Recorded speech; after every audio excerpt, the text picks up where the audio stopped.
पुढची बातमी आता आपण पाहूया। डोंबिवलीमध्ये रिक्षा चालकानं आत्महत्या केल्याचा प्रकार घडलाय। डोंबिवली मोठा गाव परिसरामध्ये रिक्षा आणि कारची धडक झालेली होती। कार चालकाकडून रिक्षा चालकाला बेदम मारहाण करण्यात आली।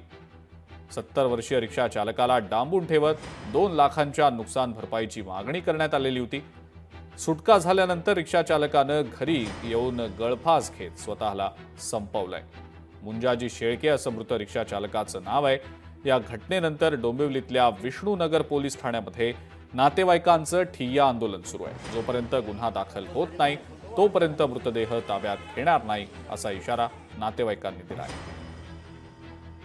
3 वाजायला आलेले ते घरी 3 वाजायला आले ते बोलले सुनाला बोलले अशानं असं गाडी ठोकली काहीतरी लुस्कान झाली माझ्याच्यानं रात्रभर मी तिकडच होतो असं बोलले। मग ती बोलली झोपा सकाळी बघू बोलले ना झोपले सगळे झोपले आणि पलीकड किचन मध्ये जाऊन तसं झालं त्यांचं। आपण पोलीस स्टेशन बनवलंय ना, कुणाची काय प्रॉब्लेम आहे? आपल्या पोलीस स्टेशन मध्ये यायचं काम आहे। आमची गाडी ठोकली किंवा काय झालं आमचा एवढा खर्च आहे आम्हाला भरून द्या शासनाकडून किंवा पोलीस स्टेशन मध्ये येऊन सांगायचं आमच्या गाडी एवढी महागाची त्यांचा खर्च तुम्ही भरून द्या। त्यांचं सांगायचं काम जर त्यांनी नसता दिला त्यांच्या नातेवाईकाला कॉल करा तुम्ही की आमची गाडी महागाची आहे 50,000 खर्च आलाय किंवा 20,000 आलाय ते तुमची करा। तुम्ही नाही केला असता तर नंतर काय एवढं त्यांच्यावर काय डिप्रेशन आलं की त्यांनी डायरेक्ट गळफास लावून घेतला।